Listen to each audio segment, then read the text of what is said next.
Hola, queridos suscriptores e invitados de nuestro canal Historias Reales. Hoy quiero compartir con ustedes una historia de vida narrada por un autor. No olvides suscribirte a nuestro canal para conocer más historias interesantes. Sofía ordenaba los entresuelos casi entre lágrimas. Cualquier objeto que recogía estaba asociado a algo. Zapatos viejos cuidadosamente rellenados con periódicos arrugados y guardados en sus cajas originales. Un árbol de Navidad artificial con guirnaldas descorchadas, que de algún modo aún conseguía encenderse en las manos de su marido. Un cofre del tesoro de cartón con chucherías navideñas, material de esquí. Se quedó inmóvil un momento, con los ojos grises llenos de lágrimas que no querían secarse. Los niños no deben ver su tristeza. «Deja atrás la tristeza, recupérate», resonó en su mente la voz admonitora de su madre. En medio de todo el desorden, la caja de almacenamiento superior contenía una colección de trastos inútiles, y ella se prometió a llegar hasta ella y tirarlo todo sin dudarlo. No consiguió llegar, no pudo hacerlo, no tuvo tiempo suficiente. Por si la hiriente vecina Nurka, bromeando sobre su padre, no era suficiente, también perdió a su madre en una semana. El veredicto de los médicos sonaba amenazador: perforación de úlcera. Y cuando buscas ayuda, querida, ya es demasiado tarde. No podían hacer nada, ni siquiera en la mesa de operaciones. El tiempo se había escapado. El cirujano, seguro de sí mismo y vestido con un uniforme azul, miró con simpatía a la niña acurrucada en la camilla cerca del quirófano, y desapareció apresuradamente de la vista en el laberinto de pasillos del hospital. Sofía quedó completamente huérfana, sin nadie en el mundo. Sí, su madre a veces se quejaba de dolores de estómago, pero lo que se convirtió en una sentencia de muerte para Sofía fue un shock. Aquella mujer dura, severa y llena de vida parecía sana a todos. Llevó a su hija a la espalda hasta que cumplió 20 años, criándola casi sin ayuda de nadie. Se las arregló para mantener el orden en el patio de su viejo edificio de 5 plantas, primero como la mejor conserje de todo el barrio y luego como encargada del edificio. En todas sus funciones, demostró ser tan buena que la administración siempre estaba tranquila, y ni los inquilinos, ni los electricistas, ni los fontaneros se olvidaban de un tornillo. Ella se encargaba rápidamente de poner a todos en orden. Nina, serían tan suaves como la seda. La madre de Sofía era una intelectual culta con estudios secundarios. Pasaba todo su tiempo libre leyendo libros, gracias a la biblioteca social del edificio vecino. Escribía y expresaba elocuentemente sus pensamientos en vida. La gran cooperativa de viviendas prácticamente la adoraba. Hace apenas 5 años recibió un apartamento de 2 habitaciones en su lugar de trabajo. Antes de eso, ella y su hija vivían en un armario para conserjes, y cuando una anciana solitaria murió en la planta baja, les concedieron el apartamento como reconocimiento a sus muchos años de duro trabajo. La niña terminó la escuela con buenas noticias. Entró fácilmente en un instituto pedagógico y soñaba con enseñar a los niños lengua y literatura española. Cuando Nina falleció, acababa de terminar 4º curso, con unas prácticas en un colegio por delante y luego la defensa del título. No estaba claro cómo sobreviviría ahora como madre, llegando a fin de mes con su modesto sueldo y vistiendo adecuadamente a su hija de ojos grises. El alijo en la caja metálica de debajo de las colinas de Sésamo se agotó casi de inmediato. Afortunadamente los inquilinos reunieron sus recursos para los gastos funerarios de Nina, y del resto se encargaron los trabajadores de la oficina de servicios comunales. Tras pasar un mes sobreviviendo a base de gachas, pasta, patatas y té con azúcar, Sofía se dio cuenta de que necesitaba urgentemente encontrar algún tipo de trabajo. No aguantaría mucho tiempo sin nuevas inyecciones económicas. En un mes empezaban sus prácticas de 6 meses como profesora, lo que significaba que solo podía trabajar por las tardes. ¿Cómo podía no recordar cuántos hombres de negocios y estrellas de cine de éxito empezaron sus carreras como camareros en alguna cafetería o bar? La respuesta era obvia. Tenía que empezar por allí. Encontró un sitio adecuado con sorprendente rapidez en el bar de cervezas favorito, que ganaba dinero retransmitiendo acontecimientos deportivos, justo con bebidas y aperitivos ligeros. Cuando la camarera había renunciado, la paciencia de la chica había llegado a su límite. Todo porque la multitud del salón, con un enorme televisor que cubría toda la pared, expresaba su alegría por los goles marcados o su decepción por los fallidos de una manera peculiar. Algún muchacho pelirrojo Vertía los restos de su cerveza directamente en el hueco circular del centro de la mesa y dejaba que un pequeño pez seco nadara en él. Otro personaje podría pellizcar desagradablemente a una camarera que pasara con una bandeja llena, mientras que un tercer individuo, al presenciar el inminente fracaso de su amado equipo, apartaría airadamente la mesa. Empezaría a rodear todas las mesas e impediría que el trabajador, con la siguiente ronda de esfumosos catalizadores, navegara libremente por la sala. El director del establecimiento presenciaba tal comportamiento con indiferencia, ya que se trataba de un bar situado a las afueras de la ciudad, que atraía a una multitud de trabajadores locales que con toda seriedad no dañaban la propiedad. Hacían algo de ruido y luego se dispersaban pacíficamente a casa. Incluso había peleas, pero solo un par de veces y terminaban rápidamente. Las vacantes en el bar favorito se las reveló a la Sofía la misma vecina, Nurka, que conocía todas las noticias del barrio antes que la policía local, y las abuelas sentadas en el banco bajo el arbusto de hilas. Pilló a la chica en el hueco de la escalera y le susurró disimuladamente al oído: «Oye, Sofía, ¿no estabas buscando trabajo? No uno polvoriento. Te he encontrado un puesto. Ya conoces el bar, el favorito. Hoy, Lucia, la rubia despistada, se ha escapado a mitad del turno. Ve a hablar con él, es un tipo decente, no te va a maltratar». El bar favorito saludó a Sofía con el tintineo de jarras de cerveza de cristal en el lavadero. En el vestíbulo vacío, sin clientes, se oía un tenue murmullo de lavavajillas y limpiadoras conversando entre sí. Estos últimos acababan de pulir enérgicamente el suelo hasta dejarlo perfectamente brillante. Pero la curiosidad les pudo. ¿Dónde se ha escapado? ¿Cree que puede encontrar a algún tonto de callejón para sustituir a Lucia? Nadie tolerará a ese canalla chispado. Le he dicho muchas veces que tome a mi hermana como camarera. Pero no, él se negó, diciendo que ella es demasiado vieja. ¿Qué clase de tontería es esa? ¿Has visto alguna vez a una mujer de 47 años tirada a la basura? Que luche ahora sin camarera. Tienes razón, Agatha. Tienes toda la razón. También intenté emparejarle con mi hermana como camarera. Ella solo tiene 40 años y él se negó, diciendo que quiere a alguien más, joven, para los chicos buenos como clientes. Alguien que les haga hervir la sangre como lo hace Lucy. ¿Pero de qué sirve eso? Siempre lleva a casa esas tazas con la cara torcida. Y su marido cree que puede construir algo con esos ojos suyos. Detrás de la pared, dos chicos jóvenes sacaban rápidamente la masa de prueba de unas cajas de cartón. Y luego la meten en un gran horno de convección de vapor. La nueva adquisición y orgullo de Alexei. Las bases de masa horneada se untaban con mayonesa y luego se cubrían con diversos rellenos, algunos con salchicha, otros con pescado y otros simplemente con queso rallado y aceitunas. Alka, junto con dos de sus compañeros de clase, estaba de prácticas de la escuela de cocina en el bar favorito. Alexei no tenía una gran cocina, como mucho hacían pizzas, y para picar había un sinfín de productos envasados: pescado ahumado seco, papas fritas, anillas de calamar secos, aperitivos de pescado picante en paquetes, frutos secos espolvoreados con especias. Demasiados para enumerar. El bar no se molestó en poner platos, tenedores, cucharas o cuchillos. Incluyeron en la cuenta todos los utensilios de plástico desechables que utilizaban los clientes. Sin embargo, las jarras de cerveza de la estantería sobre la barra eran otra historia. Se exhibía toda una colección de ellas, y el dueño traía esa cristalería de todas las ciudades que visitaba. La más exquisita las traía para clientes VIP, que conseguía en Praga y Múnich, mientras que las más sencillas las compraba en las tiendas de recuerdos por allí.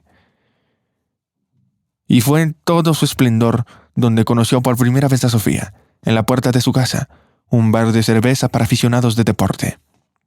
Todavía no hay ningún camarero entre los tres que trabajan aquí. Eran la élite del personal, y llegaban antes del comienzo de su turno. La chica subió los escalones, empujó la puerta con decisión y se quedó inmóvil, mientras sus ojos se adaptaban a la penumbra que llenaba tanto el vestíbulo. Todos los presentes en el establecimiento giraron la cabeza hacia la puerta. Ante ellos se alzaba una joven de estatura media, buena figura, ojos inquisitivos de color gris oscuro. Llevaba el pelo de teja suelto recogido en una coleta ligeramente despeinada, sujeta con una pinza brillante. Llevaba unos vaqueros claros de verano, una camiseta con un estampado intrincado y unas ligeras zapatillas blancas. Ese era el retrato completo de la desconocida. «Buenos días», dijo Sofía alegremente. «¿Puedo ver a Alexei?» «¿Para qué lo necesitas?», respondió Ágata. «No está aquí en este momento. Ha salido a hacer recados. Y yo no necesito ir deprisa a ningún sitio. Estoy aquí para mí sola». «Oh, desapareció», resopló Sofía. «¿Qué quieres decir?». Las curiosas se levantaron como urracas. «Si no consigo trabajo aquí, me iré tranquilamente de la ciudad con mi maleta», explicó Sofía, con las palabras cargadas de amargura. Ágata y su compañera olvidaron al instante sus comentarios sarcásticos. Se apoyaron las mejillas con las manos, un gesto típico de las mujeres, y miraron fijamente a Sofía, esperando su confesión. Alga y los chicos de la cocina se reunieron y estiraron el cuello para oír mejor la conversación. «Bueno, queridos míos, no hay nada especialmente interesante que pueda contarles. Hace poco más de un mes quedé huérfana. Estudiante de una universidad pedagógica. Pronto tendré que empezar mis prácticas. Pero mi beca solo cubre las facturas de los servicios públicos. Y apenas puedo permitirme un pan y leche para mí. Vivo a solo 2 manzanas de aquí. Si su jefe me contrata, haré todo lo posible por no defraudar a ninguno de ustedes». Al oír abrirse de nuevo las puertas, todos giraron la cabeza al mismo tiempo. Alexei se coló en el establecimiento, llevando una caja de cartón en las manos. «Alexei, has vuelto a traer vasos y tazas nuevas», gritó Ágata en su tono familiar. Se conocían de muchos años. Una vez, cuando ella era joven, estuvo detrás del mostrador de su primer bar de cerveza durante la era soviética. Había envejecido desde entonces, pero no quería separarse de Alexei lo más mínimo. Le seguiría de bar en bar hasta que montaran todo desde cero. Tras arrebatar un viejo y sucio merendero a unos dueños negligentes, Ágata se arrastró sobre codos y rodillas, limpiando y fregando meticulosamente hasta que todo brilló de limpieza y novedad. Poco después de la apertura del bar favorito, empezó a venir gente y a fluir el dinero. «Alexei, pasa, jefe», le dijo su leal ayudante. «Mientras estabas fuera, ya hemos encontrado una nueva camarera. Es una buena chica. La entrevistamos en equipo, y si encaja, la llevaremos hoy y lo probaremos en acción. Que trabaje con Alka». Y así empezó el primer día de trabajo de Sofía en su vida, que definió todo su futuro. Cuando empezaron sus prácticas pedagógicas, Sofía ya se había adaptado también al bar, que a los demás miembros del personal les pareció que la ruidosa y perpetuamente insatisfecha Sofía nunca había trabajado allí. En su amistoso colectivo, la disciplina mejoró inesperadamente. Nunca molestaban a la mona Sofía con su mal comportamiento. Si alguien intentaba portarse mal al principio, los demás le ponían en su sitio, ganándose solo gruñidos de aprobación por parte de Alexei. «Eres una persona capaz, esa Sofía». Los chicos intuyeron que con ella no se puede jugar, bromear ni hacer tonterías. No tolera nada, solo el trabajo duro y la atención a los clientes, dijo Alka. El tiempo pasó volando, y en 6 meses Sofía se había integrado plenamente en el bar. Llevaba hábilmente jarras de cerveza de 4 litros en las manos al mismo tiempo, sin familiarizarse demasiado con los clientes y manteniendo una distancia prudente. Las vacaciones de Año Nuevo pasaron como un cometa por el cielo estrellado, y llegó 2014. A principios de febrero, Sofía había terminado sus informes para las prácticas de enseñanza y aprobado 2 exámenes estatales. Recibió permiso para entrar en el despacho del decano, para empezar a escribir su tesis y preparar su defensa. Todo el mundo esperaba con impaciencia el comienzo de los Juegos Olímpicos de Invierno en Sochi. El país se ganó derecho a coger su sueldo de atletas de todos los continentes. Los hinchas más acérrimos ya habían comprado entradas para los partidos y competiciones con antelación. Los clientes habituales del bar esperaban ansiosos el momento de poder ser espectadores allí, el ambiente de celebración colectiva. Los vasos de cerveza se alzaban cuando los atletas subían a lo más alto del podio, o se quedaban decepcionados si se quedaban rezagados, cediendo el campeonato a rivales más rápidos y ágiles. La ceremonia de inauguración de los Juegos Olímpicos, el 7 de febrero de 2014, fue imposible de ver, sin emociones entusiastas y numerosos brindis. La cerveza corría a raudales, y las pasiones se desataron cuando el equipo olímpico español apareció en el escenario bajo la pista del grupo Tatu, interpretando su canción. Todo el mundo en el bar saltó con grito de alegría. Parecía que nadie podía quedarse en casa esa noche. El bar estaba abarrotado y Sofía apenas tenía tiempo de tomar pedidos y correr a la barra de los clientes. En el punto álgido de la agitación, la puerta del bar se abrió de golpe e irrumpió un nuevo grupo desconocido. Un grupo de chicos jóvenes de aspecto atlético, que se dirigieron hacia el centro, donde aún quedaban unos cuantos taburetes libres. Sofía respiró aliviada, contenta de no tener que vérselas con esos tipos. La ágil camarera podía encargarse de ellas, ella sola. Se ajustó un mechón de su pelo, que se había soltado de su coleta, sujeta con un colorido coletero en la coronilla. Ágata, que salió de la trastienda, susurró: «Si sobrevivo esta noche, pueden considerarme una medallista de oro de los Juegos Olímpicos de Sochi. Ya estoy sin energía». La vieja señora de la limpieza intervino conspiradoramente. «Mira a los recién llegados, Sofía. No se parecen en nada a los de aquí. Son aún más guapos, uno tras otro. Me recuerda a una frase de mi película favorita, Amor y Palomas. ¿De dónde ha venido un señor tan guapo a nuestro pequeño barrio?». Ágata soltó una sonrisa, y Sofía se dio la vuelta para echar un vistazo a los atractivos desconocidos. Uno de los tipos fuertes y de hombros anchos captó de inmediato su atención. Sorbía tranquilamente cerveza de un vaso alto de paredes finas con un colorido emblema en el lateral, y observaba atentamente los acontecimientos que se desarrollaban en la gran pantalla de la televisión. Incluso desde la distancia, era evidente que tenía los ojos de color marrón oscuro, casi como dos carbones incandescentes. Y su corto corte de pelo, parecido al de un erizo, también era oscuro, casi negro. «Qué bonito», pensó Sofía. Casi había olvidado cuánto prestaba atención a los miembros del género masculino. Dentro de un par de meses, cumplirá 21 años, y le consumirán los estudios diarios y el trabajo.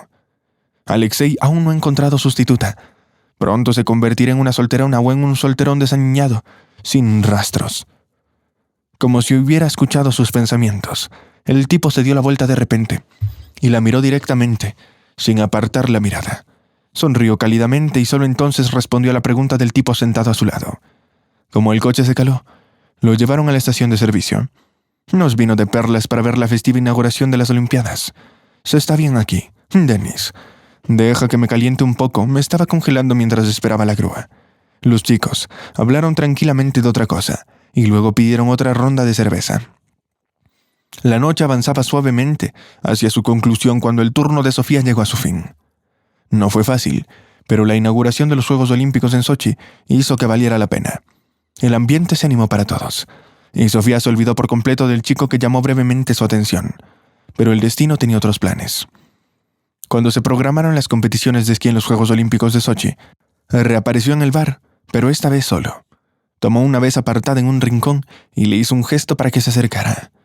Pidió un vaso de cerveza sin alcohol, que ellos llamaban Nuyole, y un plato de frutos secos variados, galletas saladas y anillos de calamares. Mientras duraron las competiciones, no apartó los ojos de la pantalla. Inesperadamente, cuando se marchaba, preguntó a Sofía, cuyo nombre figuraba en la placa: «¿A qué hora terminas de trabajar, Sofía? Me gustaría acompañarte, si no te importa». Por alguna razón, la cansada camarera se puso bastante nerviosa por su petición hacia el final de la jornada. En ese momento no le importaba si su aspecto era lo suficientemente presentable como para entablar conversación con un hombre apuesto. Le sorprendió que la persona que antes había captado su atención fuera la que volviera al bar. El turno terminaría lógicamente en 40 minutos. «Te espero en mi coche en la entrada. Tómate tu tiempo con el trabajo, no hay prisa». Condujeron 2 manzanas hasta su apartamento en un minuto. Las calles nocturnas estaban desiertas, con solo unas pocas farolas y una luna, iluminando ligeramente las hileras de edificios de ladrillos de 5 plantas y un banco cerca de la entrada. Llegaron a su apartamento en silencio, como combatientes partisanos en el bosque antes de una misión importante. «No pido café», dijo el hombre, «aunque no rechazaría una taza de esa vigorizante bebida». «¿Por qué no?». Sofía aceptó fácilmente. Ya había tenido su ración de soledad cuando volvió a casa después del trabajo, con solo el silencioso zumbido de un viejo frigorífico y la compañía de un televisor igualmente antiguo que llevaba tiempo encendido. Pero no había nadie desde hace varios meses. Entraron en el apartamento simultáneamente, chocando sus cuerpos en el umbral. Sofía había leído en alguna novela sobre la pasión que se enciende entre un hombre y una mujer, donde una chispa los atraviesa. Ahora presenciaba ese proceso en la realidad, sintiendo una ligera descarga eléctrica. «Sofía, cambiemos a un tú, Oyó la voz de Dennis como a través de una capa de algodón en sus oídos. Asintió con la cabeza. «Voy a poner la tetera en la cocina». «Lo siento, me encargo yo». «Pareces cansada». «No me extraña después de tanto correr en el bar». 5 minutos más tarde, 2 grandes tazas con humeante café instantáneo estaban sobre la mesa de la cocina. Junto a ellas había apetitosos bocadillos con pan fresco y queso, precisamente lo que a Sofía había cogido a la tienda antes del trabajo. Dennis se comportaba como si llevara muchos años preparando la cena para 2, de manera informal y familiar. Tras la comida, enjuagó rápidamente las tazas en el fregadero de la cocina y las colocó en el tendedero metálico. Comenzó a despedirse. «Descubriré el ambiente de tu casa hasta el final de las Olimpiadas. Te recogeré del trabajo todos los días. A partir de ahí veremos cómo te va». Era una persona tranquila, por naturaleza. Alguien fiable. Su Dennis.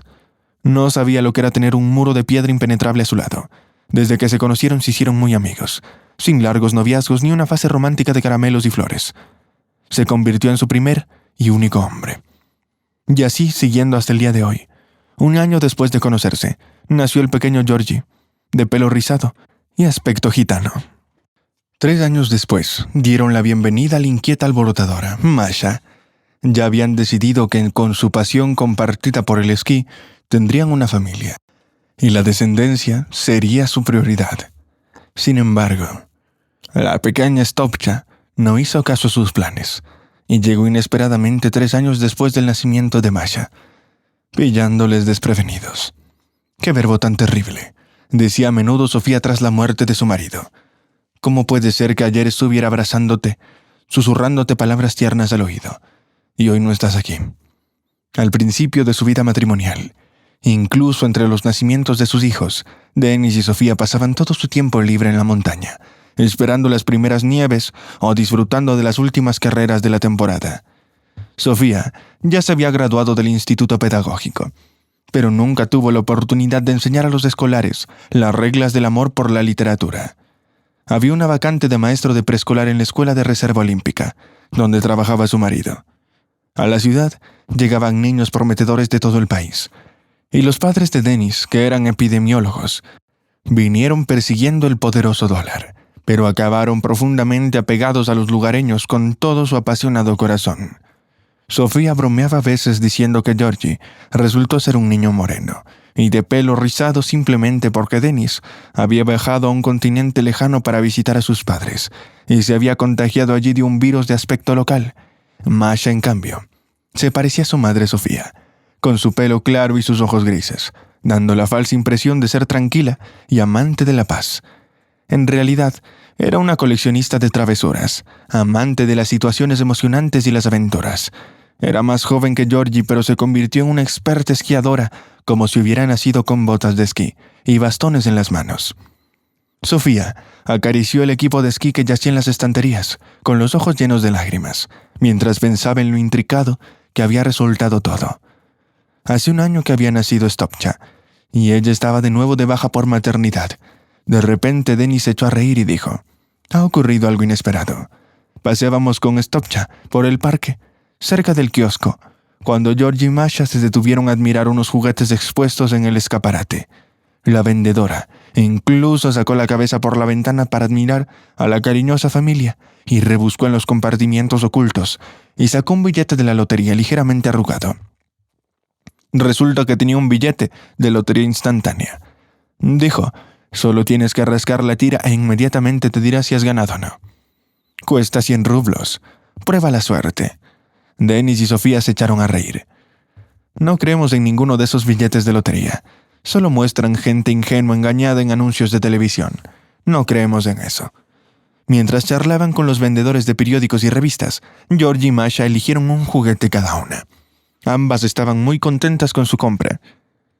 Avanzaron corriendo por el callejón del parque, haciendo mucho ruido. Dennis dijo: «Stopcha, aún no puedes elegir regalo. Así que el billete de lotería será para él. Rasguemos la tira aquí».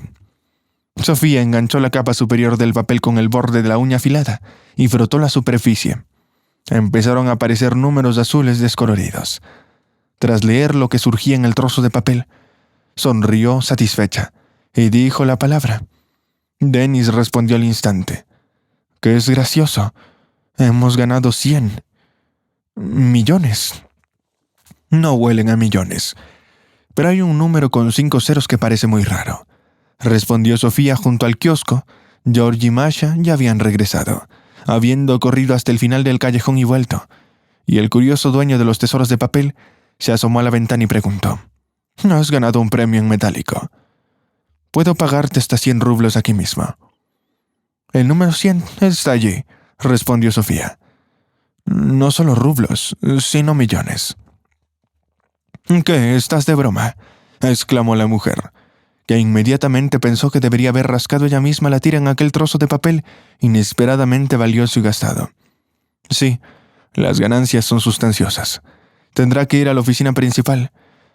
Que yo lo recuerde, la mayor suma que he visto aquí fue de 25.000.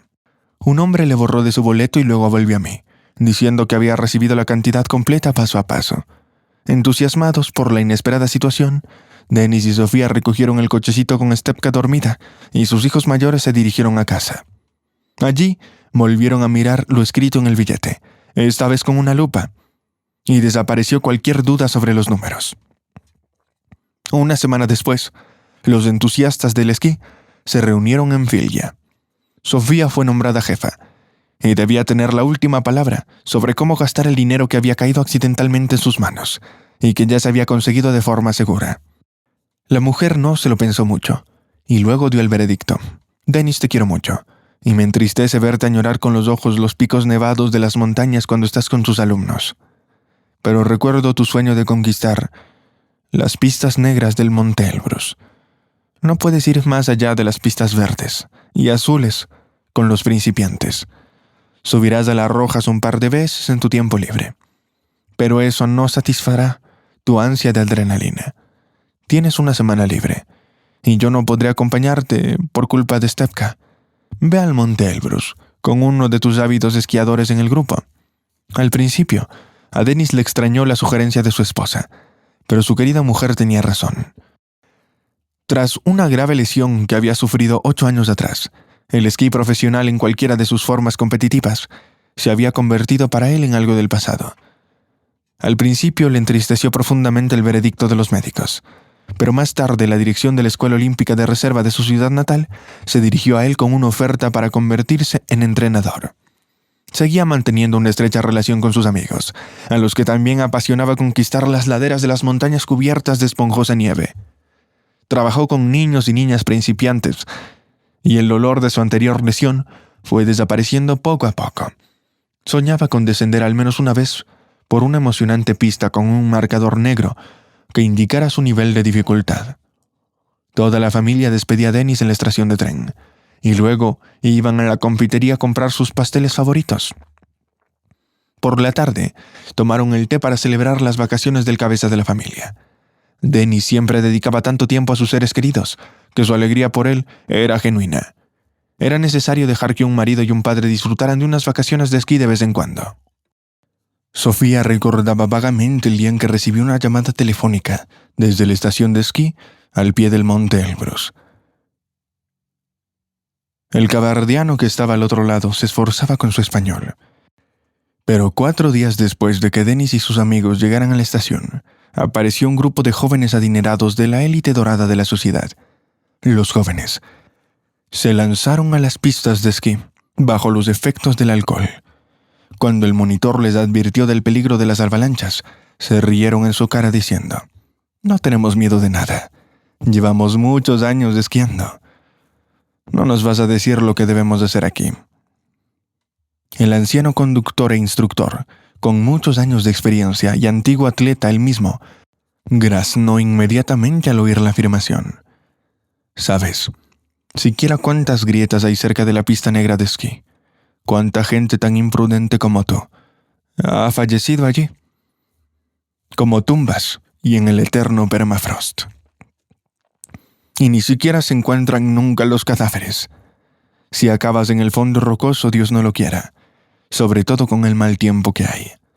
Las palabras del experimentado montañés, aderezadas con su propia sabiduría, cayeron en saco roto. Los jóvenes se repartieron una petaca de whisky, se dieron unas palmadas en los hombros y salieron furiosos de la cabaña de la madera. Dennis y sus amigos, que seguían bebiendo café y disfrutando del aroma de los pasteles recién hechos sobre la mesa, no tardaron en hacer lo mismo. Su plan incluía un ligero calentamiento en la fácil pista verde, sin intención de arriesgar su seguridad en las traicioneras pistas negras. El patio de la base de esquí estaba tranquilo y apacible. Un gran perro peludo merodeaba cerca de la caseta y acababa de comerse un hueso de azúcar que le había dado el cocinero. Allí, lejos de la civilización, las cosas no eran como en los Alpes. El servicio turístico carecía de adornos. A los pies del gigante bicéfalo, el monte Elbrus, innumerables huéspedes acudían. Y allí, a poca distancia del pueblo de Tescol, había un lugar para los experimentados, para los entretenidos, para los suyos. 1 hora después del desayuno, el cielo gris empezó a oscurecerse y a hincharse de ira infundada. Comenzó a caer una nieve densa y pesada, y al cabo de otra hora, el cielo estaba completamente cubierto de nubes de color púrpura. El cabardiano murmuró algo para sí. Frunció los labios con fastidio, se abrigó más y se dirigió hacia el descenso de Esquí Negro, siguiendo caminos que solo él conocía. Llegó a la cumbre, punto de partida de la pista de esquí alpino. Desde un lado de la ladera, vio a un grupo de jóvenes con brillantes chaquetas rojas y amarillas, que iban y venían cerca del mismo lugar. El cabardiano maldijo de nuevo, presintiendo problemas. Sus temores resultaron justificados. Cuando llegó hasta los esquiadores de la montaña, le explicaron con entusiasmo que habían organizado una competición improvisada y que se turnaban para bajar esquiando. Cuando 3 esquiadores que iban delante de ellos desaparecieron ante sus ojos, engullidos por la nieve como si fuera una interminable tonelada, el cabardiano murmuró: «Les dije, les advertí. No está bien aventurarse por la pista negra, sobre todo en ese estado de embriaguez y con este mal tiempo. Allí abundan las grietas.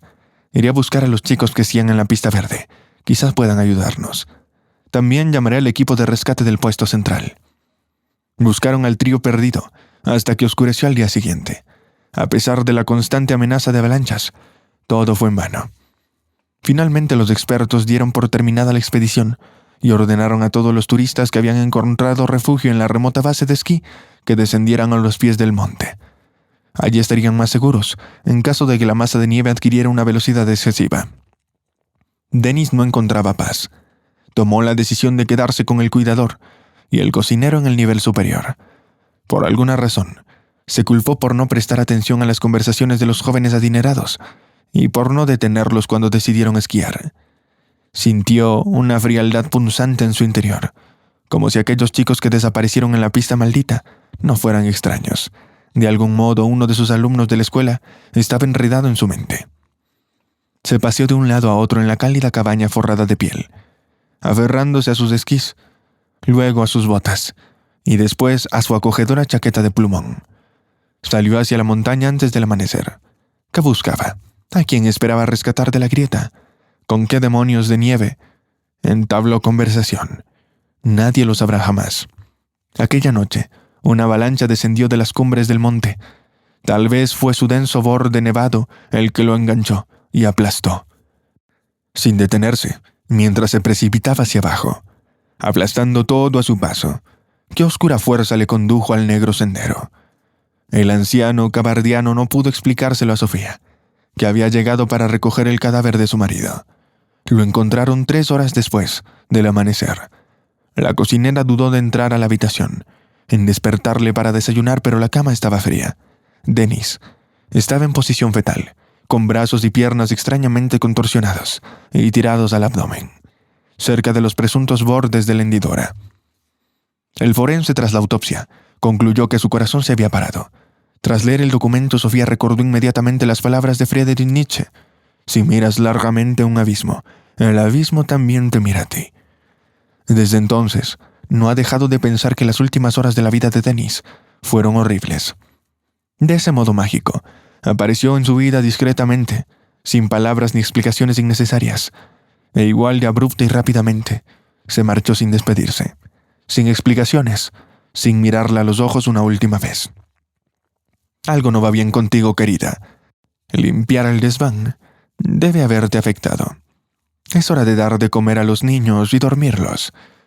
Por supuesto, Stefka no está quisquillosa hoy.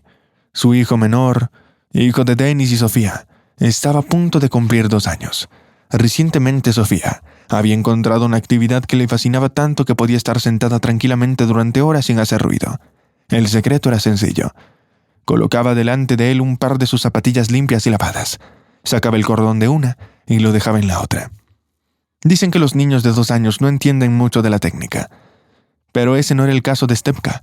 Introducía diligentemente el cordón en la zapatilla y podía pasarse horas jugando con el juguete.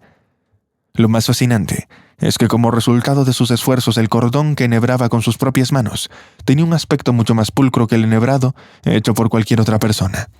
Lo creas o no, después de darle de comer al trío tortitas con requesón e invitarles a té con mermelada de arándanos, Sofía dio instrucciones a todos para que se cepillaran los dientes antes de acostarse y se fueran a dormir.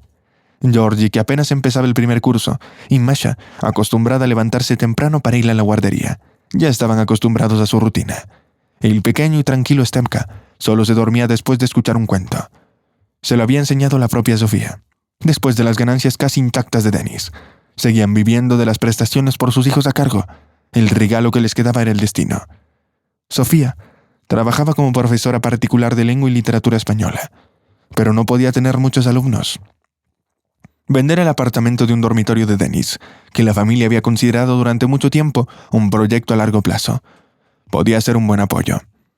A lo largo de los años de su vida matrimonial, Sofía nunca le permitió vender la propiedad. Bromeaba. «No tendremos tiempo ni de pestañear, y Georgie crecerá y empezará a casarse. Deberíamos renovar el apartamento, cambiar el ambiente de soltero por algo más acogedor, un nido familiar listo para nuestro guapo Georgie. Está creciendo como un cuento de hadas, no por días sino por horas». Por alguna razón, a Sofía tampoco le sentó bien vender sus 2 pisos, el suyo y el de Denis, y adquirir algo más nuevo y espacioso. No podía explicar del todo la sensación, pero siguieron viviendo en el viejo edificio de 5 plantas de las afueras durante sus 7 años de matrimonio. Vivían muy juntos, pero no les molestaba. La falta de fondos para seguir reformando la casa de Denis volvió a ser un problema. El dinero seguía menguando, y surgió la cuestión de ingresar a Stefka en una guardería. Sin embargo, los médicos dijeron que no era apto para la guardería, ya que sufría constantemente enfermedades respiratorias. Sí, podía asistir regularmente a la guardería. No sería hasta que cumpla 5 años. Si Denis estuviera, seguro que se le había ocurrido algo, pensó Sofía con amargura. Mientras tanto, cogió obedientemente por enésima vez el volumen de Pushkin para leerle a su hijo. Ruslan y Ludmila, su obra favorita. Finalmente, puso a dormir a todos los pequeños. Era casi medianoche, y Sofía se sintió decepcionada al descubrir que no había pan ni leche en la casa. Incluso cocinar gachas para el desayuno sería problemático. Colándose por el pasillo de puntillas, se puso el cortavientos y los zapatos, cogió su bolso y se apresuró a ir a la tienda. Era una suerte que hubieran abierto recientemente un supermercado 24 horas, justo al final de su casa. Siempre tenía productos lácteos y panadería fresca. El dorado otoño crujía fuera con las hojas caídas bajo los pies. Los conserjes actuales no eran tan diligentes como lo había sido Nina Ivanovna en su época. Recogían las hojas perezosamente en grandes bolsas. Quemar los montones de hojas estaba prohibido por las normas sanitarias, así que se amontonaban como un ejército a lo largo de la valla, y luego se las llevaba el camión de la basura una vez a la semana. Ahora se había formado toda una hilera de bolsas cerca de la oscura mampostería. A Sofía le pareció ver movimiento en el epicentro. Llamó por si acaso, invocando a la mujer que a menudo alimentaba a los perros callejeros, meneando la cola, e incluso prometía a los niños que algún día tendrían una mascota propia. «Oye, voy a la tienda. ¿Puedo comprar salchichas?» «Muéstrense, bigotes rayados», dijo. Sofía casi se desmaya de la sorpresa cuando oyó una voz chirriante responder. «Gracias por la salchicha, pero prefiero algo grande y jugoso, aunque no haya dónde cocinarlo». «¿Quién eres tú?», preguntó la mujer. «Te sorprenderá, pero a mí mismo me gustaría mucho saber quién soy», respondió la pequeña criatura. En efecto, Era una niña pequeña con 2 trenzas y ojos ligeramente entrecerrados, pero claramente no infantiles. ¿Por qué deambulas aquí sola por la noche? No es seguro que una joven como tú vague por las afueras de noche. La extraña persona respondió la pregunta de Sofía con indiferencia. Solo estoy haciendo unas compras en el supermercado. Hoy, ni el guardia de seguridad más vigilante ha podido pillarme infraganti. —¿Pero vives de robar? —exclamó Sofía una vez más, sorprendida. No es el ingreso prometedor que quisiera. Ocurre muy pocas veces, y solo son pequeñas cosas si no consigo ganar algo honradamente un día cualquiera. —¿Dónde vives y con quién? —preguntó Sofía. La respuesta la dejó en shock. Desde que me encontraron en la calle, me las arreglo con los vagabundos. Vivimos en una casa cerca de la estación de tren, que está previsto demoler. La policía conoce nuestra comunidad, pero por alguna razón nos dejan tranquilos. Quizás se conforman con que estemos bajo su vigilancia. Tengo amnesia. Allí también hay una vieja doctora, también sin hogar. Ella me diagnosticó y me trató después de que me golpearan en la nuca. No sé quién me atacó, no recuerdo mi nombre ni dónde vivía antes de esto. La confesión confiada de la chica removió algo en el alma de Sofía. Inmediatamente se preguntó cómo habría reaccionado Denis en su lugar. Sabía la respuesta. Habría intentado ayudar de algún modo a la desafortunada víctima de las circunstancias. Por alguna razón, Sofía estaba segura de que no había ni una gota de mentira en las palabras de esa desconocida. ¿Sabes qué? Vamos a la tienda, debo abastecerte de leche y pan. Y luego ven a casa. Tengo 3 hijos. Ya se nos ocurre algo. Pero podría ser un inconveniente para ti. No me conoces de nada, vaciló la niña. Sofía pensó al instante. Como profesora de lengua y literatura, no puedo evitar fijarme en tu forma de hablar, correcta y bien expresada. Está claro que la chica no es de los márgenes ni de los barrios bajos que podrían haberla llevado a la guarida de los sin techo. ¿Qué fuerzas y personas taimadas estaban implicadas en esto? En el supermercado, Sofía echó un vistazo más cerca de su descubrimiento cerca de las bolsas de hojas caídas. La ropa era pobre, pero estaba completamente limpia, sin agujeros. La chica parecía tener unos 20 años, y en la oscuridad parecía casi una niña. Sin embargo, su mirada revelaba un profundo sufrimiento, muy superior a su edad. En aquellos ojos marrones verdosos se vislumbraba la experiencia de la vida e incluso un destello de inteligencia. Al parecer en su vida anterior, esa chica llevaba gafas. En el luminoso supermercado, comprobó meticulosamente las fechas de caducidad de las etiquetas de la leche y la nata agria, pidiendo aclaraciones a Sofía sobre algunas fechas que estaban impresas demasiado pequeñas. Luego, examinó cuidadosamente las etiquetas del pan, ahora empaquetado en envoltorios de plástico, adornados con dibujos de colores, y el nombre de la panadería. Sofía se sorprendió una vez más. Ella solo elegía los productos de la panadería en función a su frescura y aspecto. La niña parecía absorber la información con atención, hasta que finalmente colocó en su cesta una barra de pan de molde y otra de pan integral. Al entrar en el apartamento, los niños dormían plácidamente, con la luz nocturna proyectando tenues destellos de luz en las paredes. Entre los sin techo me llaman Nadia. ¿Tú también me llamarás así ahora que me has invitado? Pregunto. Si no te importa, ¿puedo ducharme en tu casa? Siempre me ha resultado incómodo lavarme en nuestra vivienda detrás de una cortina, cogiendo agua del grifo cercano a la vuelta de la esquina. Y tenemos que calentarla en una estufa eléctrica, lo que siempre atrae la atención de la policía. ¿Qué clase de baño es ese? Sofía trajo una toalla de felpa grande del dormitorio para Nadia y le proporcionó una pijama de sus provisiones personales. Le enseñó a utilizar el calentador de agua de gas. En el corazón de Sofía no cabía la menor sombra de duda de que la pseudo-Nadia quería quitarles algo, aprovechándose de su confianza y engañándoles. Después de la ducha, la niña se acercó a la cocina, donde Sofía ya había preparado té con leche y un bocadillo con la salchicha del médico que tanto gustaba a sus hijos. Al resplandor anaranjado de la pantalla de la lámpara, la dueña de la casa volvió a cambiar de opinión. Nadia, con la cara sonrojada y el pelo cayéndole en cascada sobre los hombros tras la ducha caliente, tenía una mirada profunda, con ojos de color pantano, que le hacían parecer mucho mayor. Tanto Sofía como Nadia no podían dormir, aunque Sofía tenía que levantarse a las 7 de la mañana para acompañar a su hijo al colegio y llevar a su hija a la guardería. La curiosidad la dominaba. Quería seguir interrogándola, preguntándole si recordaba algo de su pasado. Rima, grácil como un gato, se estiró en la cama, deleitándose con la libertad de movimiento, acciones y ausencia de llamadas y mensajes en el móvil de su amada. Ya no había más molestias de aquella odiosa Elka, o mejor dicho, Eleonora. Con qué astucia había bautizado a su hija, la hija predilecta y la esposa de su socio, la joven de éxito Eleonora. ¿Dónde estará ahora? Buscando los silbidos del viento en el campo. Se las había arreglado brillantemente para apartar a aquel alborotador de la vista de Lenny. Solían intercambiar miradas coquetas, e incluso después del pupitre de la escuela. Ella era una chica encantadora con sueños de príncipes en un caballo blanco, mientras que él era el hijo del consumado hombre de negocios, Gorgeloy. Todo el mundo en la ciudad conocía su famosa empresa, una sociedad entre su padre y Ankunidov.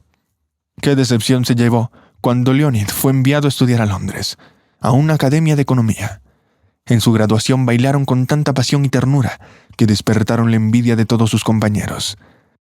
Ya habían empezado a circular rumores de que eran pareja, y entonces llegó esta sorpresa con sus estudios en el extranjero. En aquel momento, Eleonora tampoco perdía el tiempo con sus estudios. Sus dos ávidos socios comerciales eran propietarios de centros comerciales y de ocio, restaurantes y supermercados por toda la ciudad. Por supuesto, no se trata de Londres, Nueva York, Moscú o San Petersburgo, sino de un centro regional corriente de nivel medio. Sin embargo, para los estándares locales, la riqueza de sus propietarios era colosal. Con un inmenso número de ceros unidos a sus fortunas, un negocio de tanto éxito tenía que pasar por manos fiables. Así, ella, como la llamaban todos a su alrededor, ingresó a la universidad después de la escuela y completó el programa de expertos en alimentación, aprendiendo a juzgar la calidad de las salchichas, el queso, el chocolate y todos los manjares por su aspecto, con errores mínimos. Leonid regresó de Londres, convertido en un joven serio y reflexivo. Gorgelov ya se frotaba las manos, sabedor de que acabaría cediendo todos los asuntos de su legítimo heredero. Ankudinov, el padre de Leonora, era mayor que él, a pesar de disponer de los medios para recibir cualquier tratamiento en las mejores clínicas del mundo. Su salud y sus capacidades físicas estaban en declive. Involucró activamente en el negocio a su hija, que demostró ser una ayudante competente y sabia. Un día, mientras Leonid seguía estudiando en el Reino Unido, tuvo lugar una seria conversación entre los hombres. Sergei, amigo mío, nos conocemos desde hace muchos años, y lo que es más importante, confiamos el uno en el otro. ¿Qué te parecen mis planes matrimoniales para mi hijo y tu hija?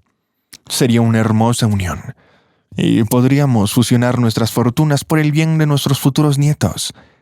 Bueno, señor Gorgelov, Sergei, teniendo en cuenta los 17 años de diferencia de edad, nunca tuteaba a su socio. Estaré encantado de que todo salga bien para nuestros vástagos y nos traiga una felicidad compartida. Si deciden tener sus caprichos, lo soportaremos y aprenderemos a quererlo. No son los primeros ni serán los últimos en reforzar los lazos del matrimonio a través de los negocios. Creo que en nuestra era comercial es mejor contraer matrimonio con personas de nuestro círculo para evitar sorpresas innecesarias más adelante. Ambos participantes no olvidaron esa idea. Cuando Leonid, eufórico por sus logros académicos, regresó a su ciudad natal, los dos hombres comentaron sus planes con sus esposas y recibieron total aprobación. Sin proponérselo, empezaron a organizar picnics, fiestas y recepciones, con la presencia obligatoria de ambas familias. Como resultado, Eleonora y Leonid se cruzaban constantemente. La joven pareja no era tonta. Comprendían las intenciones de largo plazo alcance de sus padres. Aunque no sentían un amor apasionado el uno por el otro, el amor no era requisito para un matrimonio calculado. Lo principal era que se gustaran, que no tuvieran ninguna antipatía aparente y que se sintieran cómodos en compañía del otro.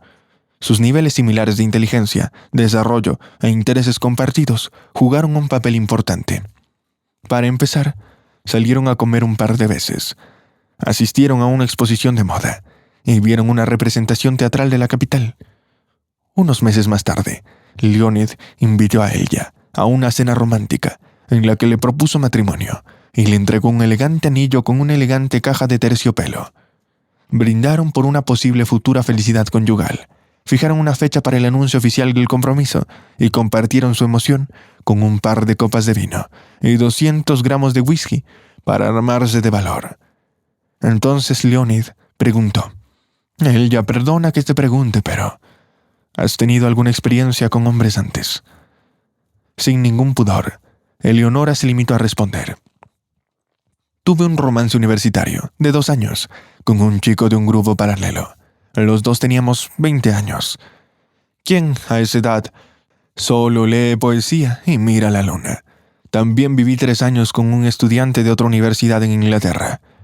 Los dos sabíamos que era una relación sin obligaciones. Era educada y culta, una compañera leal, pero nos separamos sin lágrimas ni remordimientos. Desde el principio sabíamos que inevitablemente ocurriría». Después de aquella sincera conversación, parecía natural que Eleonora llevara 2 años viviendo separada de sus padres, lo que Leonid advirtió con una mirada interrogante. Él ya sintió, y ambos entendieron sin necesidad de palabras. Tenían toda una vida por delante, y querían asegurarse de que harían buena pareja. Esa noche no era para ellos algo del otro mundo, o mágicamente encantador. La simpatía mutua, la juventud y el ligero interés se convirtieron en aliados. Él ya pensó en ese momento que a veces las cosas funcionan incluso sin complicaciones, pero Leonid nunca descubrió que ella tuviera el mismo pensamiento. Sin embargo, no se sintió especialmente decepcionado. La recepción en honor al compromiso de los herederos, ambos hijos únicos, se organizó al más alto nivel en el mejor restaurante campestre. Cientos de invitados, el brillo de los diamantes y las esmeraldas en las damas, trajes y relojes caros en sus acompañantes, representantes de la prensa de todos los ámbitos, desde los grandes periódicos a los tabloides. Rima estaba sentada en el salón de belleza, esperando su turno para que la peinaran, mientras las chicas se reunían en un café del centro de la ciudad, dispuestas a impresionar a todos con su belleza. Durante los 2 años de estudio de Leonid, Eleonora se había vuelto aún más vibrante, como una mujer seductora y fatídica. Ya se había casado aburridamente una vez. Pero, ¿por qué recibió semejante veredicto? Bueno, su marido resultó ser un científico prometedor, pero era un botánico de corazón, siempre absorto en sus libros, pasando días enteros hurgando en viejos manuscritos. Qué absurdo pensar que en la era de Internet una persona recopila información de manuscritos antiguos. Una muñeca como ella necesitaba mostrarse regularmente ante los focos para provocar la envidia de otros hombres. Pero él insistía: «Querida, pronto estarás orgullosa de tu nuevo apellido. Me lloverán el reconocimiento internacional y unos honorarios fabulosos». Rima no soportaba estar un mes más con su aburrido marido, pero sorprendentemente era guapo y muy bueno en la cama. Sin embargo, rara vez aparecía en su lecho conyugal. Prefería pasar el tiempo en las bibliotecas y luego en su escritorio, hasta altas horas de la madrugada. Había recibido una beca personal de alguna academia que cubría todos sus gastos, por lo que no le agobiaba la preocupación de llegar a fin de mes. Su vida junto a su joven esposa no era lujosa, pero desde luego tampoco empobrecida. Rima soñaba con un río de dinero, interminable y abundante, del que pudiera beber ávidamente con las manos y los labios cada vez que deseara riqueza. Se imaginaba sosteniendo las pruebas materiales de su riqueza en sus manos bien cuidadas, con largas uñas. Escapó de su erudito marido en cuanto conoció a un joven y audaz empresario que la colmó de dinero en clubes nocturnos, a diestro y siniestro. Su prometido se había ido corriendo a la biblioteca de una ciudad vecina, pues allí le habían encontrado algo interesante, y decidió pasar la noche. Rima aceptó de buen agrado acompañar al emprendedor, hombre de negocios, a su habitación de hotel. La noche fue terrible. Pero ella no se fue con las manos vacías. El generoso e inexperto amante le dio una suma de dinero por un par de horas de su encuentro, que su marido no le habría proporcionado para sus gastos en 6 meses. Dejó claro que su encuentro fue accidental y que no habría continuación. Rima reflexionó, dándose cuenta de que necesitaba encontrar un elegido que estuviera un poco peor que su actual marido, que fuera económicamente holgado y que no fuera tacaño. Esperaba que la quisiera y la mimara.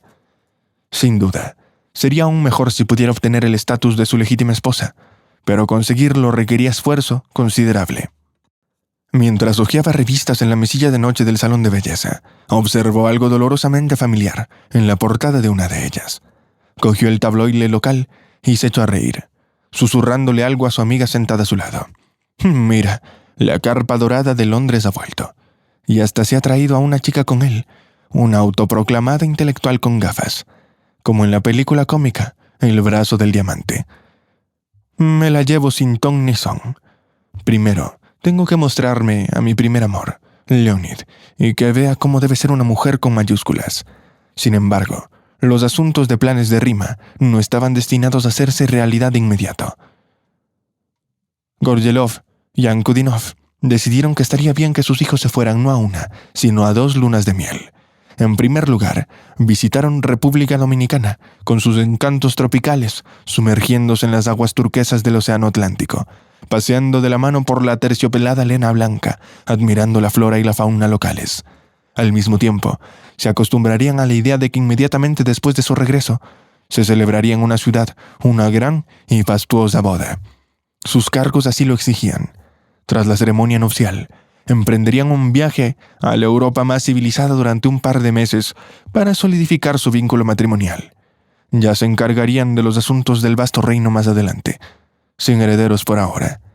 Hace 5 años, un joven y prometedor especialista apareció en el despacho de Ankudinov, y desde entonces el anciano empresario no podía ser más feliz. Boris tenía una educación brillante y recibió un prestigioso diploma aquí en Moscú. Era oriundo de la ciudad. Rechazó hacer carrera en la capital porque sus ancianos padres vivían allí y necesitaban supervisión constante. Les costaba incluso las tareas domésticas básicas, y Boris, que era su hijo tardío, sentía una profunda responsabilidad a ellos. Su padre y su madre encontraron la fuerza dentro de sí mismos para ayudarle a terminar la escuela y proseguir su educación en Moscú. Pero pronto se retiraron, pasando los días sentados en el sofá viejo de la televisión, saliendo rara vez a la calle. Boris fue recomendado a Ankudinov por su viejo amigo de la universidad. Tomé a ese tipo raro como un asistente personal. Y no se va a arrepentir. Gorgelov y yo hemos decidido ceder la gestión del holding a nuestros hijos. Yo tengo planes completamente diferentes, se negó Sergei. Una cosa no interfiere con la otra. Nadie sugiere nombrarle director general de toda la empresa de inmediato, pero que trabaje estrechamente contigo. Ya veremos cómo va. Sergei vio la sabiduría en esas palabras, y los propietarios del holding llevaban mucho tiempo confiando a su director general adjunto toda la autoridad. Hace 1 año que había asumido ese cargo de manos de ellos, mientras los niños viajaban y se adaptaban a su nueva vida familiar tras la boda. Boris asumió todas las responsabilidades directivas y las manejó con brillantez. Rima no se aburrió hasta que los recién casados y Leonid estuvieron lejos de la ciudad. Perfeccionó su aspecto una y otra vez. Los cotilleos sociales difundieron la noticia de que el matrimonio de Leonid y Eleonora por fin se había registrado oficialmente. Pero Rima no se detuvo ante obstáculos triviales. Leonid será mi marido. Solo debo tener paciencia. La joven pareja regresó a Europa, bronceada y fresca, ansiosa por volver al trabajo. Su relación seguía siendo amistosa e igualitaria. Decidieron aplazar por ahora el importante asunto de tener un hijo. Rima preparó su encuentro con Leonid como una operación estratégica. Averiguó dónde almorzaba el joven empresario los días laborales y se vistió con su traje más elegante. Perfectamente consciente de su irresistible aspecto con un maquillaje a la moda, pero sutil. Una disputa con una camarera captó la atención de todo el establecimiento cuando Leonid acababa de instalarse en una de las mesas. Rima manipuló hábilmente la situación, dio un discreto codazo a la camarera, y de repente, una taza de chocolate caliente voló hacia el impoluto traje blanco de Rima. «¿Qué has hecho? ¿Sabes cuánto cuesta esta chaqueta? Tu mísero sueldo ni siquiera alcanza para pagarla». Leonid giró involuntariamente la cabeza hacia la dama pendenciera y se quedó atónito al ver lo despampante que estaba. Rima también miró a su dirección, dejando inmediatamente de regañar a la camarera y ofreciéndole una sonrisa amistosa.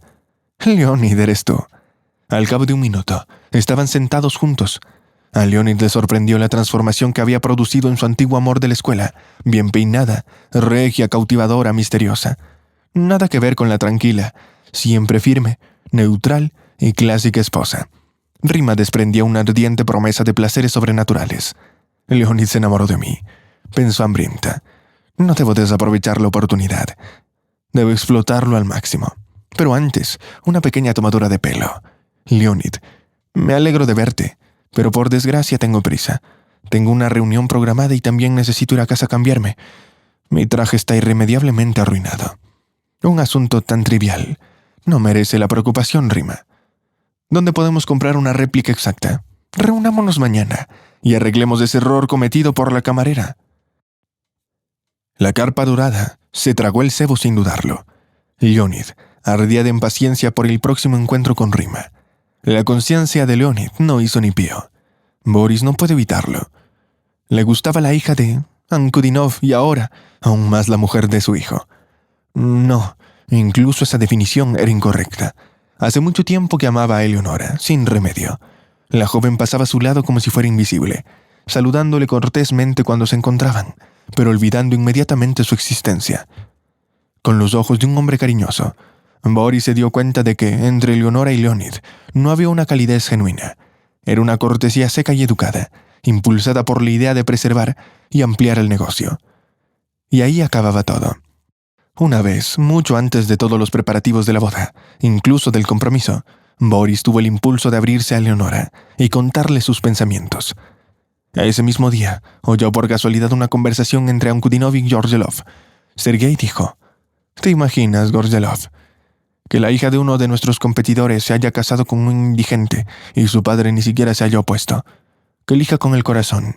No puede haber sentimientos genuinos en nuestra línea de trabajo.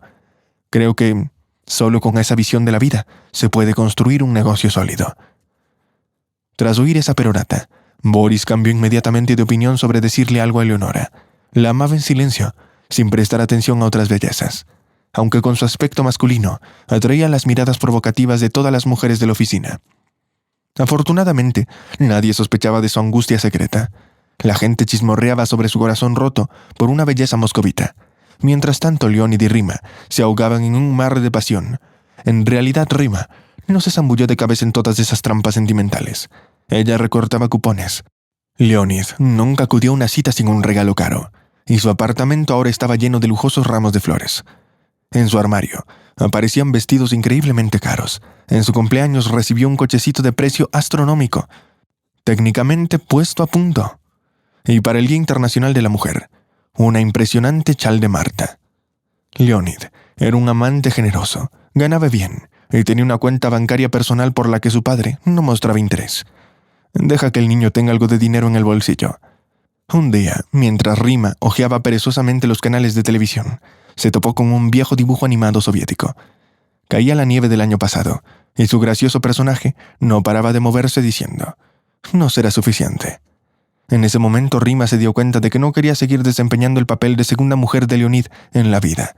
Al fin y al cabo, su pareja nunca pernoctaba en su casa ni en ningún hotel de lujo. Siempre se iba con Eleonora. Incluso sospechaba que nunca cumplía con sus deberes maritales en casa. Ella vivía en la más absoluta ignorancia. Su marido siempre estaba a su lado en los actos del trabajo, las recepciones de la empresa y las veladas de la alta sociedad, como era de esperarse. A ella no le preocupaba cómo pasaba el tiempo fuera de esas horas. En Eleonora vivía un cierto secreto. Tras regresar de Europa como esposa legal del joven, se encontró en un ascensor con Boris, el director general adjunto. Él permanecía en silencio, sin pronunciar palabra, pero su mirada le producía escalofríos. Un pensamiento surgió en su mente. No debería pensar así, pero no puedo engañarme a mí misma. Ojalá ese hombre carismático, encantador, inteligente y siempre educado fuera mi marido, en lugar de Leonid. ¿Por qué el destino decretó que continuara la dinastía del imperio empresarial de mi padre y no siguiera mi corazón? En la última planta, Eleonora salió del ascensor y fue a su despacho, sacudiéndose la magia de Boris que tan inesperadamente la había cautivado. No podía negarlo. Aquel joven era de su agrado desde el primer momento en que se conocieron.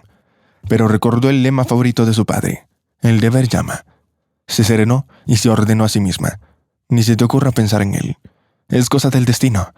Pero ya estoy unida a otro, y le seré fiel para siempre. Así que recomponte y ponte manos a la obra. Eleonora no olvidó aquel encuentro en el ascensor, Ese recuerdo resurgía de los rincones de su mente cuando estaba sola. Su padre la agobiaba cada vez más con tareas de negocios. Ella y Boris se cruzaban constantemente durante las sesiones de planificación y las reuniones, pero se sentaban muy separados. Eleonora ni siquiera se dio cuenta de que la agenda de su marido empezaba a incluir viajes de negocios cada vez más frecuentes, pernoctaciones en sucursales, su calculado y frío matrimonio. No les proporcionaba la simple felicidad humana. Él ya ni siquiera recordaba la última vez que ella y su marido habían intimado. En ese momento, Rima se disponía a plantear a Leonid un ultimátum. O ella, o Eleonora.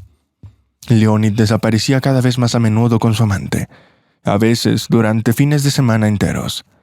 Rima decidió que los próximos días, coincidiendo con la celebración de su aniversario, serían el momento perfecto para una conversación. Leonid prometió que volarían a Sochi durante 3 días, con la excusa de una reunión de negocios con socios del sur. El viaje a Sochi resultó ser de lo más romántico, pero hubo algo que entristeció a Leonid. Rima no quería pasar tiempo en la cama. Le llevaba constantemente a restaurantes, a cafés de moda, donde el marisco estaba exquisitamente preparado. Ni siquiera las generosas compras en el centro comercial y el ocio local la hacían más complaciente. A Leonid le desconcertaba su comportamiento, que parecía frío o indiferente. Por la noche, tras una copiosa cena en el restaurante más caro del complejo, Rima cedió y se tumbó en la cama a su lado, pero mantuvo las distancias e inició una conversación. Leonid, ¿no crees que ha llegado el momento de definir la relación? No pretendo pasarme toda la vida como tu amante, haciendo de segundona. Rima, querida, sabes muy bien en qué se basa nuestro matrimonio con Eleonora. El divorcio es imposible. Somos el centro de gestión de un enorme holding. Y si sus principios se resquebrajan, no habrá más oportunidades para que te des un capricho. Pero en ese caso, ¿qué pasa conmigo? Preguntó enfadada Rima, que no esperaba un rechazo tan claro. Estoy destinada a ser para siempre la segundona, eclipsada por tu Elya. Aquella noche, Leonid no pudo estar con Rima. Volaron de vuelta a casa por separado. Con Rima, llevando una máscara de ofensa e indignación que nunca se quitó. Una semana después de aquel nefasto viaje a Sochi, Rima ya había dejado un nuevo plan. Si no podía desplazar a Eleonora, simplemente la borraría de la faz de la tierra. Ni siquiera le importaba que tales intenciones apestaran a criminalidad descarada. Rima seguía consumida por una rabia furiosa. Leonid decidió tomarse un descanso y dar a su preciada amante algo de tiempo para calmarse y considerar sus argumentos con sensatez. Por eso nunca se le ocurrió que algo sospechoso estaba ocurriendo cuando su esposa desapareció sin regresar a casa una noche. Cuando Leonid supo que Eleonora, a quien amaba fielmente, se había sumado, Boris no pudo encontrar paz y decidió llevar a cabo su propia investigación. Hace tiempo que le parecía que el comportamiento de Leonid era cada vez más extraño en los últimos meses. Le parecía que su padre y a su socio, que necesitaba quedarse en la oficina para ponerse al día con una montaña de papeleo, solo para desaparecer misteriosamente en cuanto los 2 compañeros se marchaban a casa. Incapaz de resistirse, Boris decidió de hacer de detective y vigiló de cerca a Leonid, que no se escondía precisamente una vez fuera de los muros de la explotación. Un par de días después, Boris descubrió que Leonid tenía un amante. Además, la vigilancia del heredero se convirtió en una obsesión para Boris. Documentó meticulosamente las pruebas de la infidelidad conyugal, regalos caros, dulces salidas en pareja a restaurantes, viajes a clubes campestres y encuentros románticos en hoteles apartados. Boris quería crear su propia colección de fotografías, captando a Leonid y Rima desde distintos ángulos y exponer todos esos trapos sucios a Gordelov y a Godinov. Lo único que le frenaba era que desconocía los términos de acuerdo matrimonial y le dejaba perplejo la total despreocupación de Eleonora. Cuando se encontró con ella a solas, intentó comprender su estado interior. Más tarde se reprendió a sí mismo por no apartar los ojos de ella, intentando ver a través de ella con visión de rayos X. Él ya seguía tan tranquila como siempre. No parecía una mujer que sufriera la infidelidad traicionera de su marido. La gota que colmó el vaso para Boris, en una relación con el bajo comportamiento de Leonid, fue la desaparición de Eleonora. Todos en la oficina se dieron cuenta de que cogió su bolso y se apresuró a marcharse por la tarde. Subió a su coche en el aparcamiento y se marchó. Ese día Eleonora no apareció en casa. Leonid empezó a preocuparse el día siguiente. Por la noche, exactamente cuando su mujer había desaparecido misteriosamente, tuvo una cita con Rima. Una vez más su amante se transformó en una dulce gatita, mirándole a los ojos y prometiéndole que lo entendía todo, y que aceptaba cualquier cosa con tal de que su amado estuviera a su lado. Al día siguiente, Ankudinov se tomó muy en serio la desaparición de su hija. Amaba a él ya con locura, aunque intentaba no demostrárselo a nadie. Se movilizó todo el servicio de seguridad del holding junto con la policía. Gobzelov recurrió a la ayuda de detectives privados, pero sin resultados. Se habían revisado todos los hospitales de la ciudad y de la región, y en los depósitos de cadáveres de toda la ciudad. Una semana más tarde, cerca de un parque, en un pequeño callejón, se encontró el coche de Leonora, con una solitaria bolsa tirada en el asiento trasero. Para sorpresa de todos, no había signos de violencia o vandalismo. Sergei enloqueció, mientras Boris oscilaba con su deber ante su jefe y sus dudas internas. Se preguntaba constantemente cómo iba a mostrar Ankudinov las fotos de su yerno con su amante, ya que seguramente provocaría una ruptura entre socios comerciales de muchos años y la desintegración de la enorme empresa, una ambigüedad entre dos hombres de negocios que habían entrelazado muchas arterias comerciales de la ciudad. Sin embargo, Boris se decidió. Entró en el despacho del jefe con paso tembloroso. No era porque comprendiera cuál era su lugar en el holding. Probablemente lo perdería de todos modos. No le importaba que encontraran a Eleonora, siempre y cuando estuviera viva y sana. Llamó a la puerta con firmeza y enseguida se dio cuenta de que Ankudinov había empeorado mucho en los últimos días. Su rostro era pálido, sus ojos llenos de miseria. «¿Qué quieres, Boris? Ahora no estoy de humor de trabajo». «Creo que debería ver esto, señor». Boris extendió sobre la mesa todas las fotos que había tomado mientras vigilaba a Leonid. El empresario tomó en sus manos el comprometedor material sobre su yerno y repasó cada foto, poniéndose más oscuro que una nube de tormenta. «Tengo la sensación de que la desaparición de Eleonora está relacionada con esta mujer», añadió Boris. «¿Y por qué empezaste esta vigilancia? ¿Por qué te has metido en la vida de tus jefes? Intentabas descubrir algo exclusivo y arruinar nuestra reputación». «Quiero a su hija, señor». «No he buscado nada. Solo quiero que sea feliz. El comportamiento de Leonid ha levantado sospechas en mí y por eso me apresuré a averiguar qué pasaba. Puede despedirme ahora si quiere. ¿Por qué no acudiste a mí antes con esta porquería?» Eleonora me parecía completamente serena y no creí necesario perturbar su paz. Ankudinov volvió a mirar a Boris y pulsó el botón de la secretaria. «Trae al señor Gorelov a mi despacho». Boris se sorprendió. En el pasado, Ankudinov siempre acudía a su socio cuando tenía preguntas, y todas las reuniones de la empresa se celebraban en la sala de reuniones contigua al despacho de Gorelov. «Puedes marcharte, Boris. Te informaré por separado de tus iniciativas no relacionadas con el trabajo». La conversación entre los dos socios principales fue intensa. Pero antes, Ankudinov mostró todas las fotos sin revelar de dónde las había obtenido. Le preguntó discretamente: «¿Sabías que tu hijo tenía una aventura con esta atractiva amante?» «No, lo ignoraba. Si lo hubiera sabido, habría puesto fin a esa desgracia», respondió Gorelov. El jefe de servicio de seguridad llamó a la puerta, y los hombres se concentraron en elaborar un plan para encontrar a Eleonora, a la luz de las nuevas circunstancias. Mientras tanto, Rima sorbía despreocupadamente su café y charlaba con una amiga por teléfono cuando alguien llamó a la puerta de su apartamento. Se estiró perezosamente, se ajustó la bata de seda y preguntó juguetona: «Cariño, has decidido jugarme una broma. Tienes llave, ¿verdad?» «Abra, Rima Nikolaevna. Nos envía Leonid», respondió uno de los huéspedes no invitados.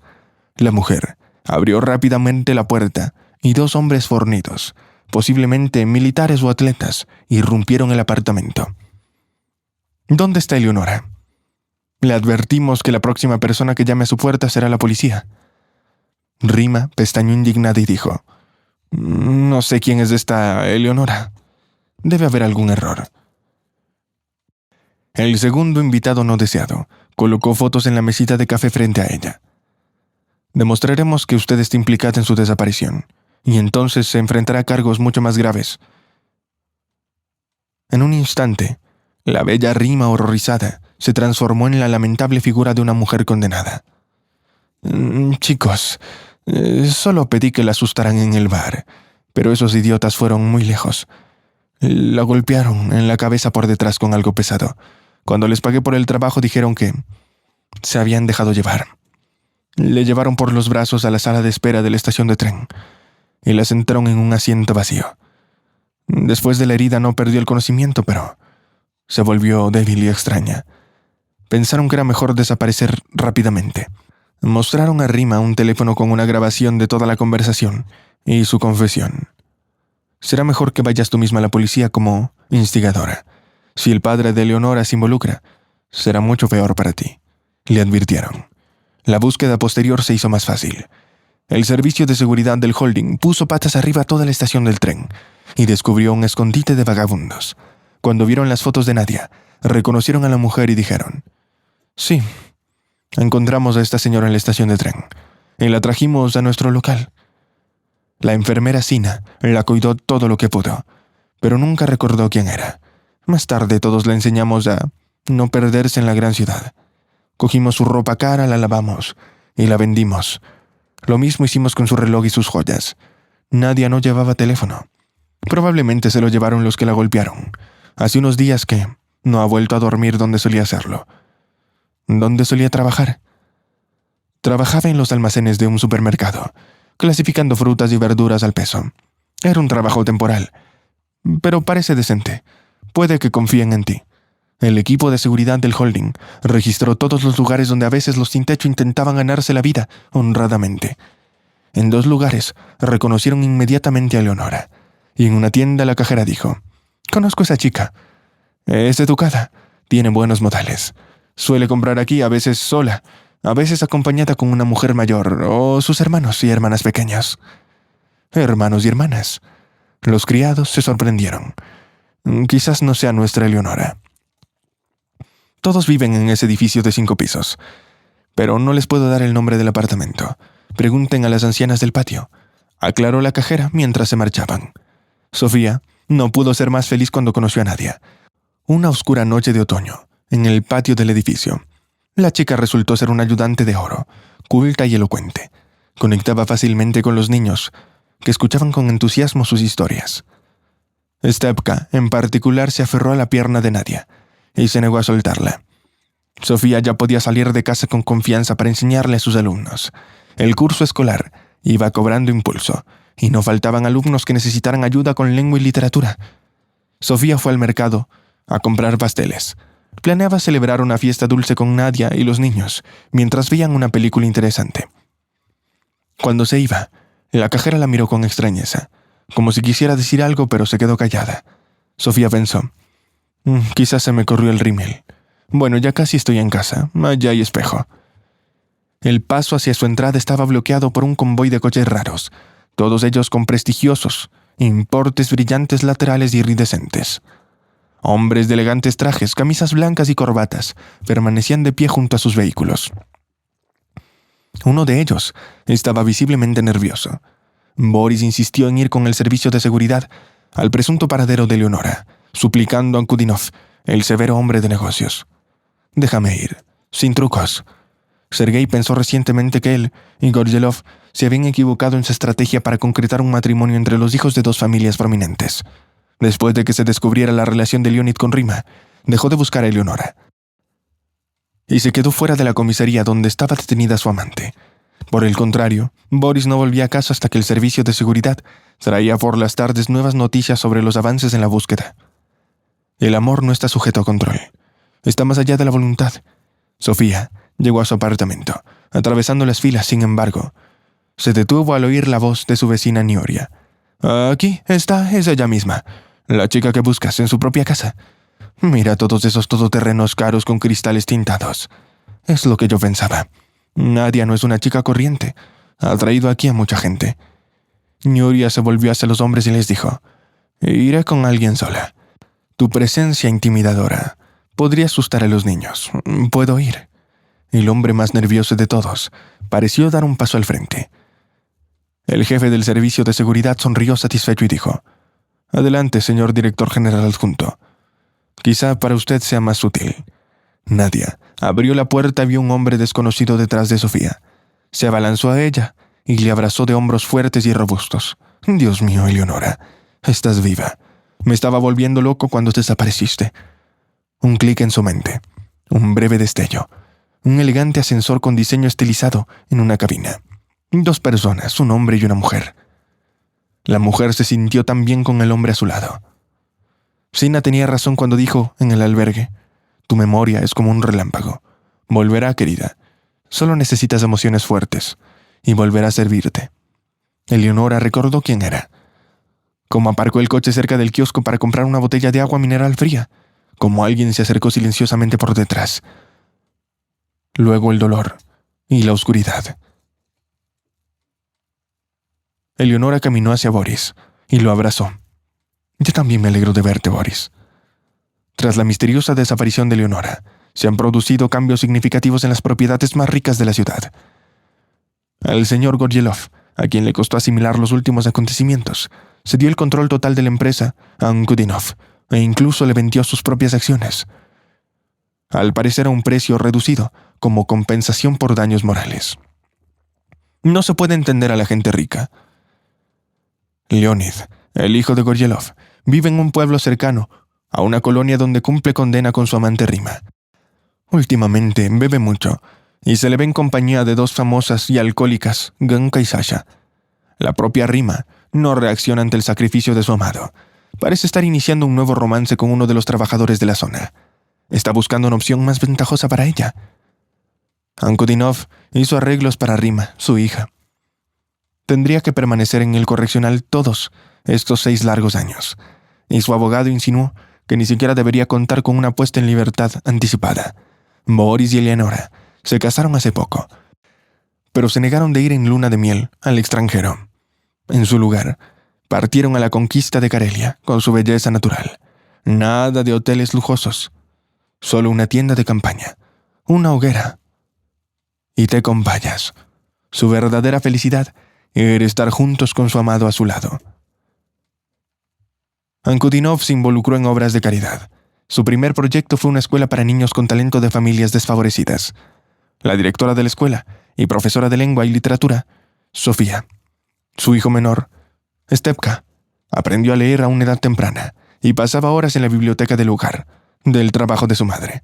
Hace poco Sofía le quitó el libro de Maupassant, diciéndole: «Aún eres demasiado joven para esto, mi joven admirador». La propia Sofía no había encontrado a alguien que realmente cautivara su corazón, por lo que creía que era mejor estar sola que con cualquiera. Cada persona aprendía sus lecciones, de las experiencias que el destino le deparaba en este mundo, y cada cual sacaba sus propias conclusiones de lo sucedido. La vida es muy pintoresca.